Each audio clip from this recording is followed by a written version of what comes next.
चलिए आगे बढ़ेंगे। खबर बडगाम से है, जहां कांग्रेस पार्टी ने एहतजाज किया है। कांग्रेस यूनिट बडगाम के सदर इंजीनियर मुजफ्फर की क़यादत में पार्टी वर्करों ने डीसी ऑफिस बडगाम के बाहर एहतजाज किया। यह एहतजाज बढ़ती महंगाई, स्मार्ट मीटर्स और दीगर मसाइल के खिलाफ किया गया। इस दौरान कांग्रेस वर्करों ने कहा कि कश्मीर की कश्मीरी मईशत की रीढ़ की हड्डी मानी जाने वाली मेवा सनत को नुकसान पहुंचाया जा रहा है और दीगर मुल्कों की मेवा सनत को फरोग दिया जा रहा है, जिसकी वजह से इस सनत से जुड़े लोगों का नुकसान हो रहा है।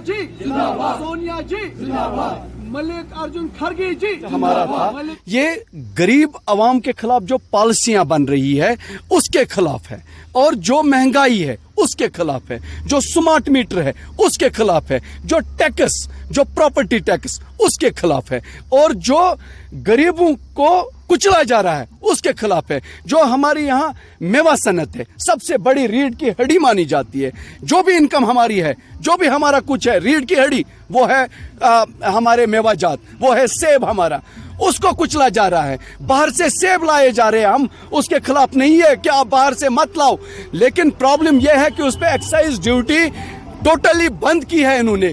लेकिन यहाँ के मेवा पे टैक्स, अब हमारा जो मेवा है ये बर्बाद होगा, बाहर का ही मेवा आएगा, क्योंकि उस पे कोई एक्साइज नहीं है, कुछ नहीं है। और चलिए खबर करगिल से है, जहां के संकू कम्युनिटी हेल्थ सेंटर में आयुष्मान भावा हेल्थ मेले का इनेकाद किया गया। इस मौके पर इस्तेफादा कुनंदगान में आयुष्मान गोल्डन कार्ड्स भी तकसीम किए गए। बड़ी तादाद में लोग यहां पर पहुंचे थे, जिनका मुफ्त में एक तरह से इलाज भी किया गया। आयुष्मान भावा ये एक स्कीम है जिसके तहत लोगों को जो मरीज हैं उन्हें एक तरह से फायदा पहुंचाने की कोशिश की गई है। तो करगिल के संकू में यह कैंप लगा था, जहां पर बड़ी तादाद में लोग पहुंचे थे और यहां पर तमाम सहूलतें लोगों को दी गई। मेले में डॉक्टरों ने मरीजों का मुआयना भी किया और लोगों में मुफ्त दवाइयां भी तकसीम की गई।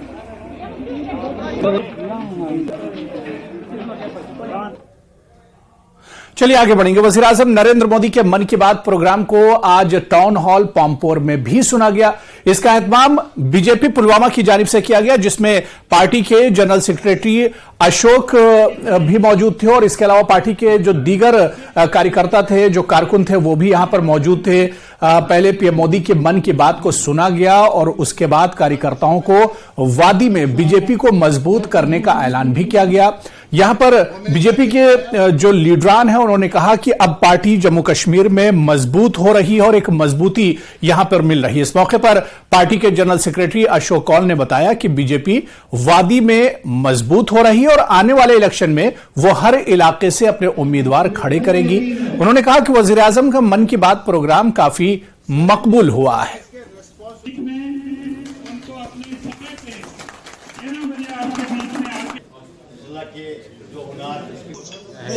कि मोदी जी ने जो कहा है कि ना मैं खाऊंगा ना मैं खाने दूंगा, मोदी जी ने जो कहा है कि ये मेरी सरकार जो है ये गरीबों की, किसानों की, मजदूरों की, माताओं बहनों की सरकार है, उसने वो करके दिखाया है। ऐसे मोदी जी आज दुनिया के सबसे बड़े और सबसे रैंकिंग में फर्स्ट नंबर पर जो आज मोदी जी का स्थान बना है, उस स्थान को देखते हुए आज मोदी जी की मन की बात यहाँ सब लोगों ने इकट्ठी सुनी है। ये बड़ा गर्व का विषय। ऐसा नहीं है कि भारतीय जनता पार्टी जानकर करा रही है। अभी इलेक्शन शुरू हो जाएंगे, यूएलबी के होंगे, पंचायत के होंगे और फिर पार्लियामेंट के होंगे। पार्लियामेंट के साथ साथ असेंबली के भी हो सकते हैं।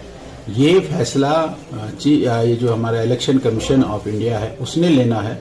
वो जब भी फैसला लेगा, भारतीय जनता पार्टी ने कई बार बताया कि हम उस इलेक्शन के लिए बिल्कुल हर जगह भारतीय जनता पार्टी अपने कैंडिडेट्स खड़ा करेगी, यूएलबी में भी करेगी।